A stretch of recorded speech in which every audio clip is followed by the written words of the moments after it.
Grizzlies podcast. My name is Shawn Coleman. Hope wherever you are listening, and wherever you are watching, you are having a wonderful start to your Tuesday. The Memphis Grizzlies are getting another needed day off. However, they are now 2-1 on the season and a very successful start to the season. A top 5 offense to go along with the bottom 5 defense. What is working? What is a work in progress? And what areas are sustainable? We'll look at all that in this edition of the Locked On Grizzlies podcast. Here we go. You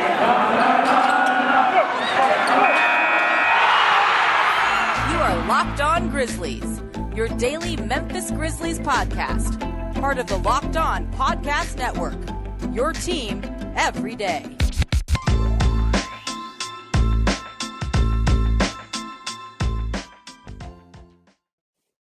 So the NBA is now officially a week into its season, and it's been a lot of fun, and certainly hope you were having a lot of fun. You can find the show at Locked On Grizz, myself at StatsSAC, the podcast wherever it's available, Spotify, Stitcher, Apple Podcasts, Google Podcasts, the Odyssey app, wherever you enjoy podcasts, that's where we'll be. We're also right here on YouTube. My name's Shawn Coleman. I'm a credentialed media member with the Grizzlies, covering the Grizzlies now for my 4th season. Your host here at Locked On Grizzlies, your Grizzlies, every single day. If you listen to the podcast, listen, subscribe, review. If you watch the video on YouTube, hello, and make sure that you'll subscribe below. Lets us know you like the show, lets others who like the show find the show, and makes the show as good as possible for everyone involved. And we also want to thank you for making Locked On Grizzlies your first listen of the day, but make sure you check out the Locked On podcast, NBA podcast as well. Free wherever you can get either YouTube shows or podcasts, the latest news around the NBA, all the reaction to all the great things going on each and every night. Make sure you check out the daily edition of the Locked On NBA podcast. So the Grizzlies are now 2-1 on the season. They had a pretty convincing victory against Cleveland, though it was a bit more of a struggle, a bit more competitive than some may have expected. They were able to get a victory, hold off the Clippers on Saturday night, and then had a very good showing against the Lakers, just could not get enough points and stops on Sunday night. But what stands out about this Grizzlies team, though we're only 3 games into the season, so for all the numbers that are about to be looked at, do keep that in mind. It's very much a short sample size. A lot of these numbers are either going to regress in a good way or a not so good way, as is expected. Things are going to regress to the mean in time. That doesn't mean that we shouldn't enjoy these numbers while we have the chance. Obviously, for years, decades even, this Grizzlies team has been known as defense. Defense has been the mantra of the Grizzlies. It was the defining characteristic of the Grit and Grind series. And even last year, being able to be among the league's best at creating turnovers, finishing in the top 10 with whatever metric you look at in the league in defense, this Grizzlies defense, in my opinion, I preached it quite a bit, and I still think that it holds true. A key to this Grizzlies team performing to the level that it wanted to perform to was it having a top 10 defense. But it's the offense that is carrying the Grizzlies' success, carrying that water pail of success right now for Memphis. Just look at these numbers. Just for the sake, let's just take a peek of them and have fun with it. Right now, the Grizzlies entering into the game before the games on Monday night, they are 2nd in the league in points.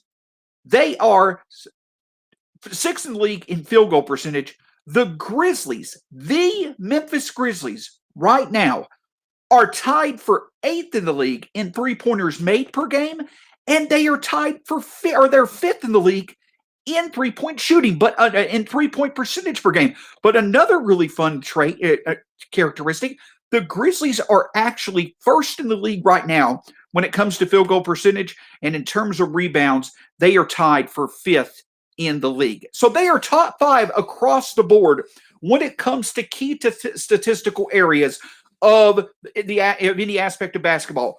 Points, shooting the ball in general, shooting the ball from 3, shooting free throws, rebounds, all those different things. As a matter of fact, the key statistic that we usually look at when it comes to the Memphis Grizzlies, they're 7th in the league right now in assists. That actually is a bit of a regression itself from what we've seen over the past few years. And one of the reasons why is because it's been a better than expected start for this Grizzlies team at creating their own shots. Obviously, John Morant averaging 35 points a game, 7 assists, shooting 56% from the field. Clearly the criteria of the player that should have been named Western Conference Player of the Week over Steph Curry. The stats back it up. This is not biased. This, in my opinion, is based in stats. John Morant should have been your Western Conference Player of the Week. That's a story for another time.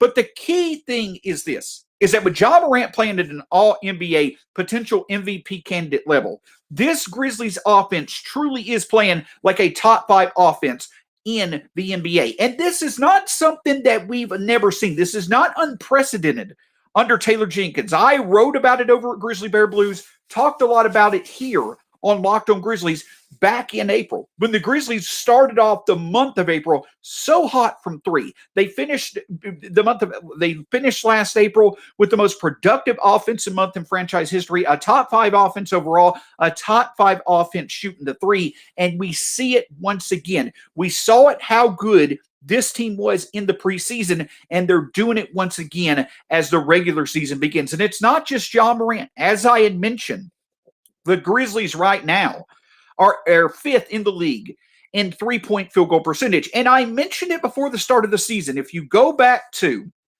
the beginning of the late August, late August, early September, I did a series called A Quest for 1,000 Threes. And I mentioned that I felt this roster was the deepest three-point shooting roster the Grizzlies have ever had the ability to feature. And the early numbers certainly suggest that. For instance, in the franchise history of the Grizzlies, there have been 10 occurrences by 9 different players. Mike Miller's done it twice. There have been 10 occurrences by 9 different players in the history of the Grizzlies franchise in which a Grizzlies player has made 8 or more threes in the first 3 games for the team in a specific season.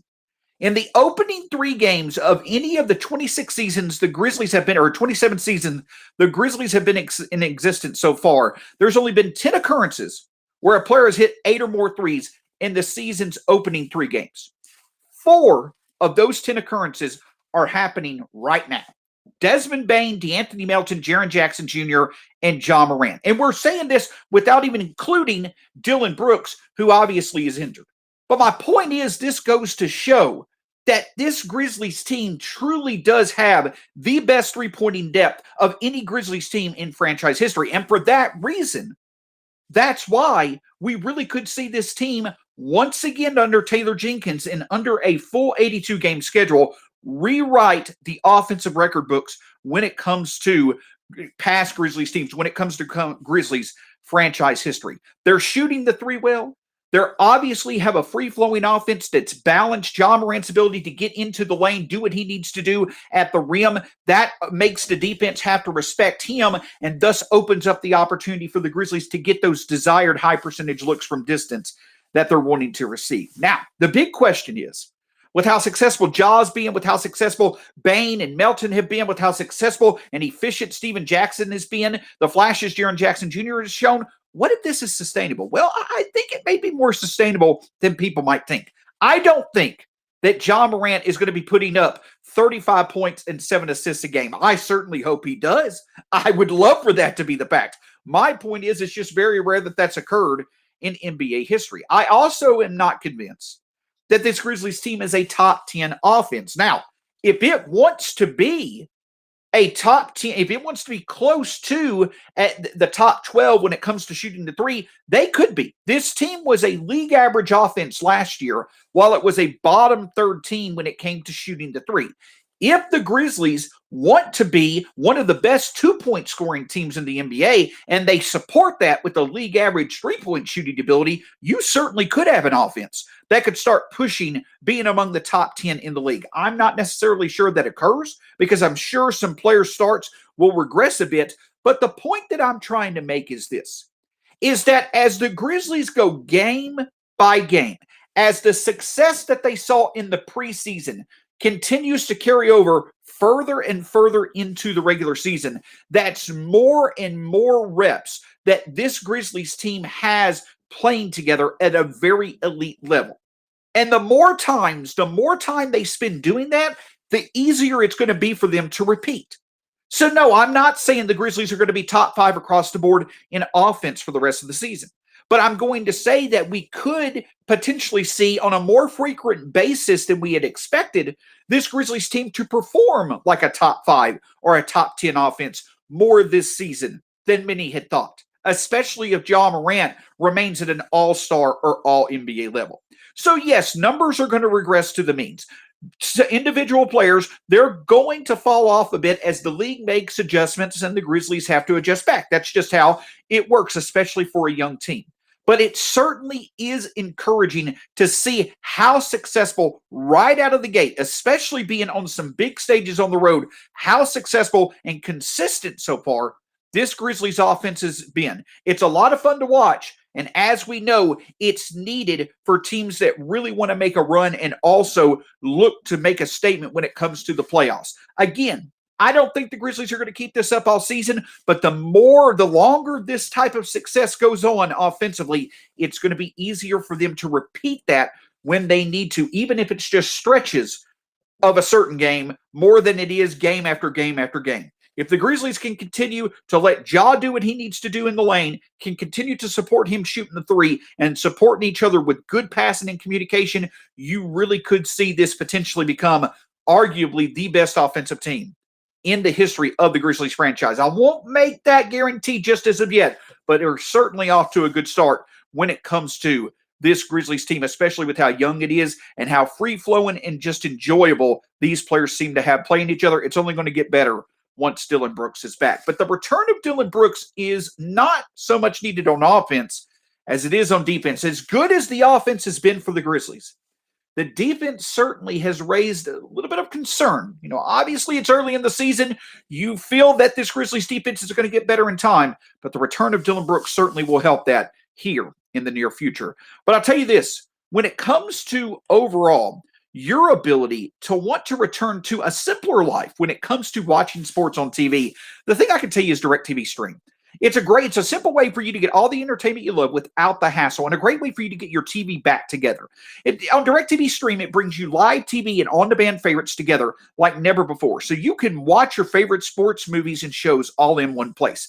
That means no more juggling remotes and no need to buy another device ever again. And the best part, there's no annual contract. So get rid of the clutter and the confusion and get your TV together with DirecTV Stream. You can learn more at directtv.com. That's directtv.com. Compatible device required.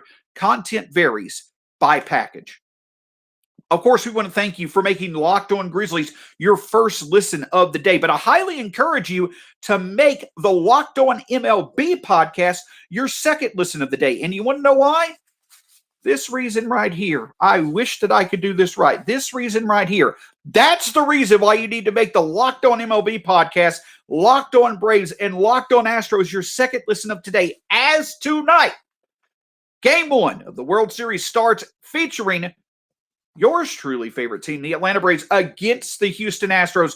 Really excited, hoping for a big Braves victory, but overall, it's definitely going to be an exciting series. So make sure you follow all the action. After you listen to Locked On Grizzlies, check out the Locked On MLB, Locked On Braves, and Locked On Astros show for the latest on the Fall Classic and what should be an exciting matchup. Well, the great thing about the Grizzlies is that with how good their offense has been, every matchup that they play in is exciting. This team is second in offensive rating entering last night's game overall. But unfortunately, with as good as this team has been, when it comes to offense, they've been just as bad, you could almost say, when it comes to defense. Now, the thing about it is this, is that if the Grizzlies are going to start off in a less than ideal way, I would much rather it be on defense than I would be on offense, because I feel that if we're talking about regressing to the mean and you expect for the offense to go down a bit as defenses adjust and teams make adjustments and things like that, I would say that you also should just as much expect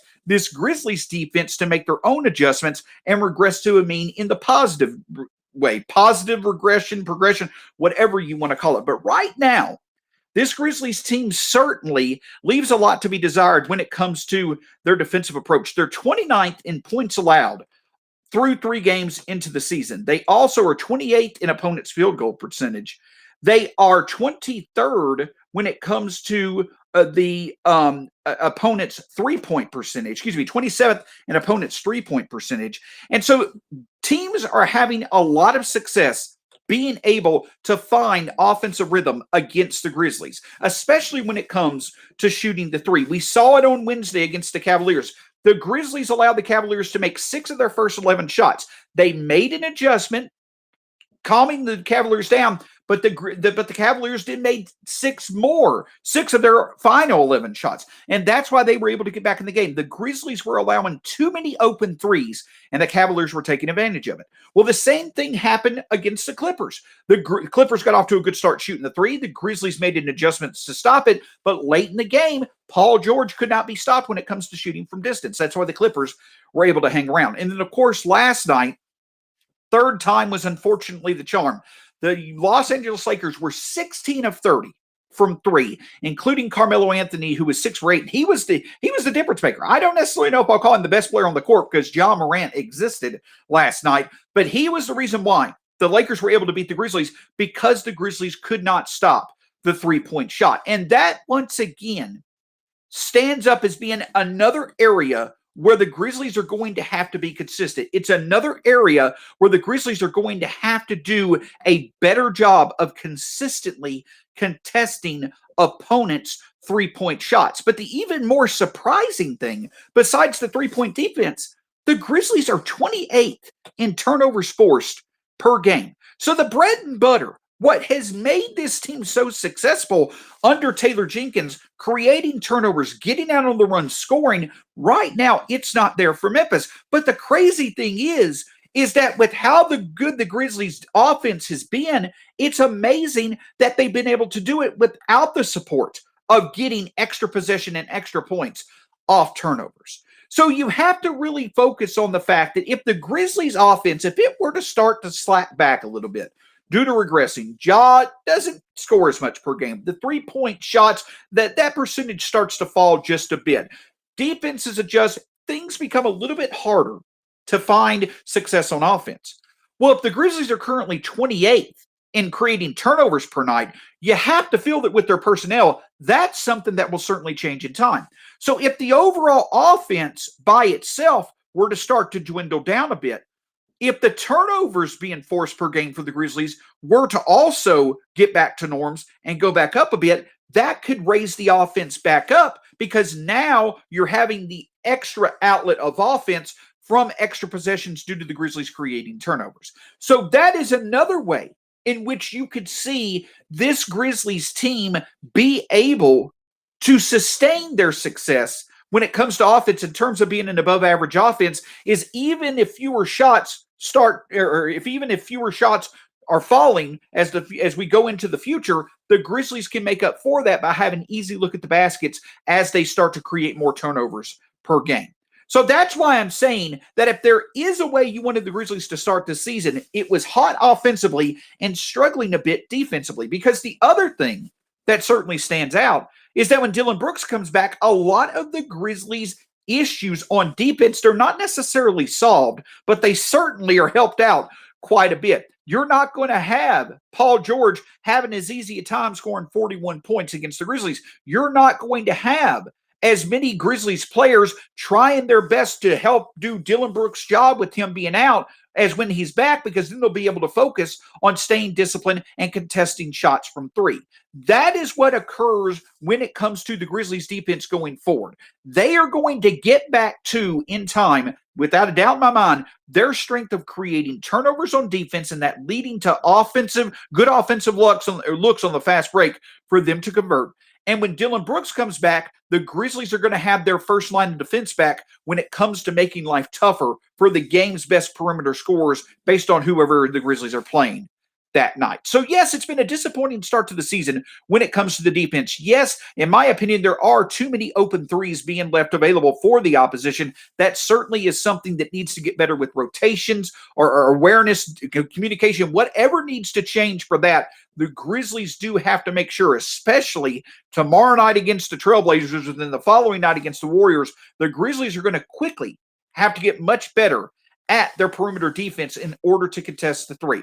But if the Grizzlies can do that, which they showed the ability to do as last season progressed, and they can get back to being an above average team when it comes to creating turnovers, not only should the defense itself improve, but as a result, a cause and effect situation, the defense causing turnovers, causing fast breaks opportunities, the offense should get deeper as well to maintain its success. It's all about how both sides of the court feed off each other. And with the fact that many of the most important Grizzlies have been in Taylor Jenkins' system for more than 2 years now, they understand that completely. And so you have to have a lot of faith in those players getting back going when it comes to their defensive prowess, and things should take care of itself, especially once Dillon Brooks is back.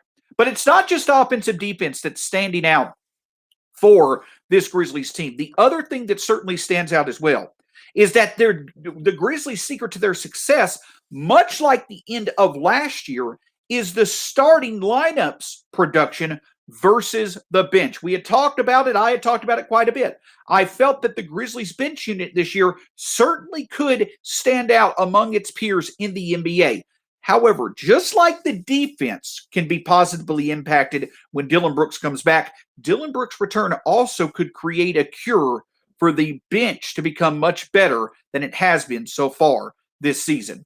Obviously, though, when it comes to you wanting to find the best bets, wanting to find who to bet on, who to get better, who may decline, whatever it may be, when it comes to betting and wagering on sports, the one place for you to go is betonline.ag. We're back at better than ever, and that's betonline.ag with a new web interface for the start of the basketball season and more props, odds, and lines than ever before. BetOnline remains your number one spot for all the basketball and football action this season. Head to our new updated website to sign up today and receive your 50% welcome bonus on your first deposit. Just use the promo code LOCKEDON. From basketball, football, baseball, postseason, NHL, boxing, UFC, right to your favorite Vegas casino games, BetOnline has you covered. It's the fastest and easiest way to bet on all your sports. Check out betonline.ag today.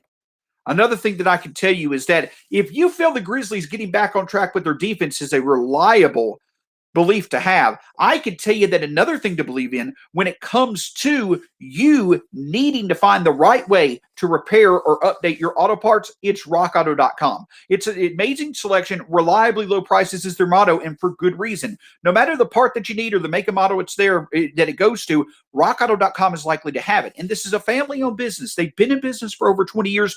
They know that car parts and repairs typically fall out of budget. So they try to make things as cost effective as possible. When you visit rockauto.com, let them know the Locked On Podcast Network sent you. rockauto.com, amazing selection, reliably low prices, all the car parts you ever need. Visit rockauto.com today.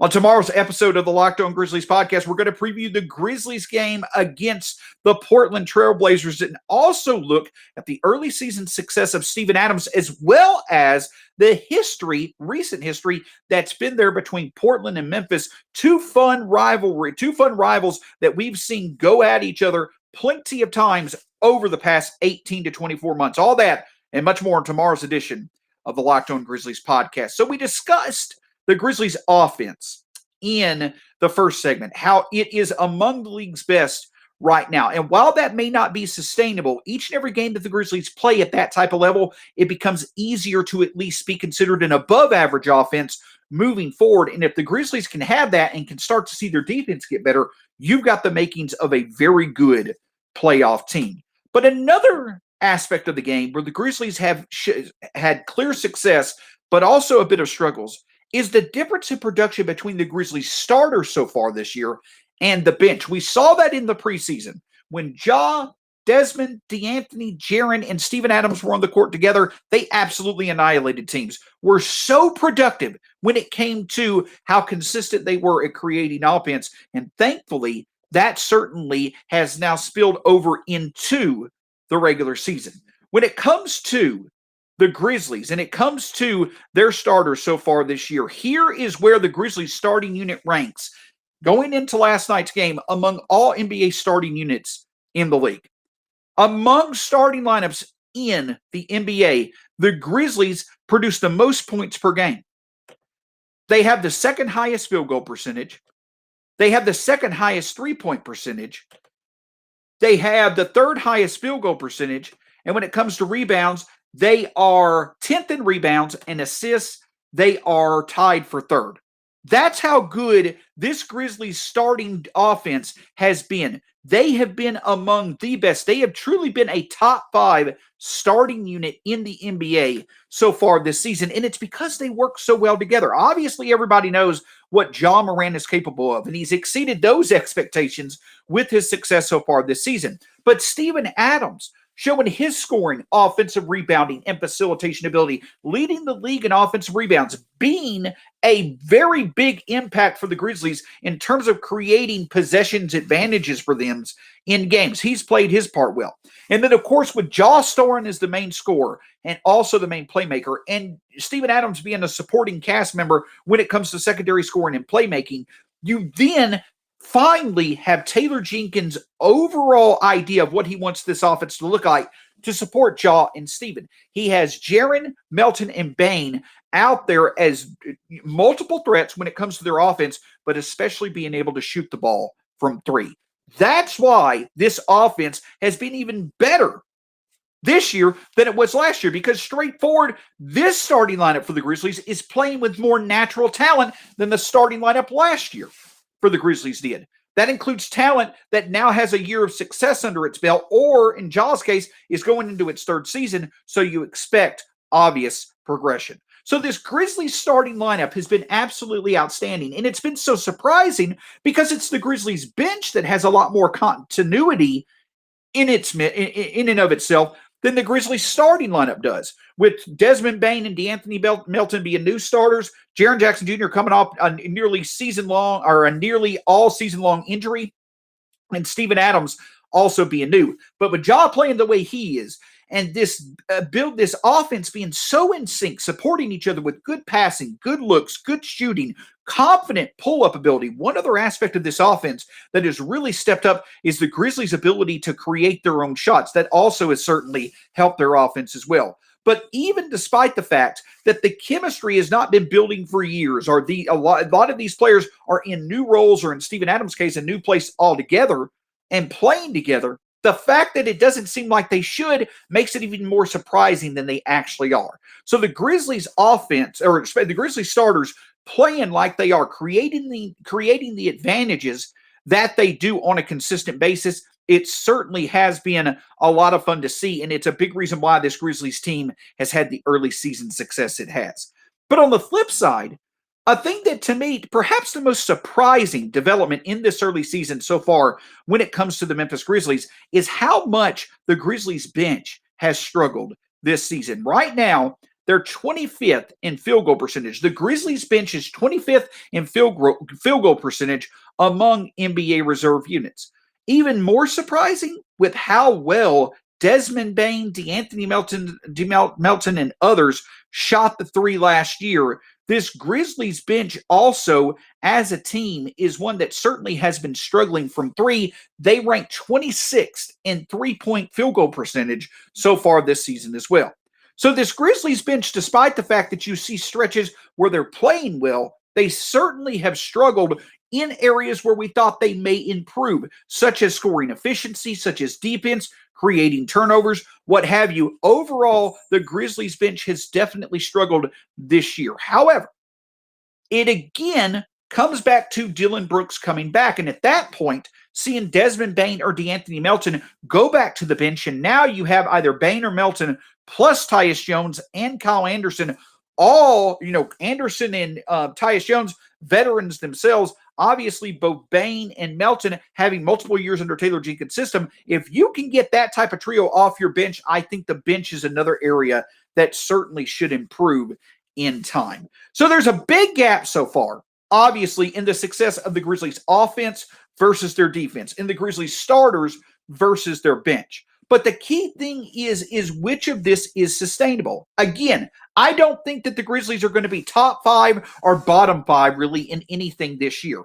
But if the Grizzlies offense can continue to put performances together like it has so far this season, you have an offense that clearly can be above average. And if the Grizzlies defense can get their leader, their main contributor back in Dillon Brooks, and also get back focused on creating turnovers and getting the Grizzlies out on the run, that's another way where the defense improving can make the offense have an easier time sustaining success. It's certainly something that we all look to see happen, and it's going to happen in time. But early indications that the offense can stay successful while the defense continues to get better, that is certainly something to see. And you feel that once Dylan Brooks gets back, he makes it even more likely to occur on an immediate basis. Can't thank you enough for joining this edition of the Locked On Grizzlies podcast. My name's Shawn Coleman. You can find me at StatsSAC on Twitter. You can find the show at Locked On Grizz. Don't forget to hit that subscribe button below when it comes to the YouTube channel. Thanks so much. Tomorrow, we'll be back with you previewing the Grizzlies game against the Trailblazers and also discussing a lot of fun in these two teams' recent history playing in big games. That and much more in tomorrow's edition of the Locked On Grizzlies podcast. Have a great day.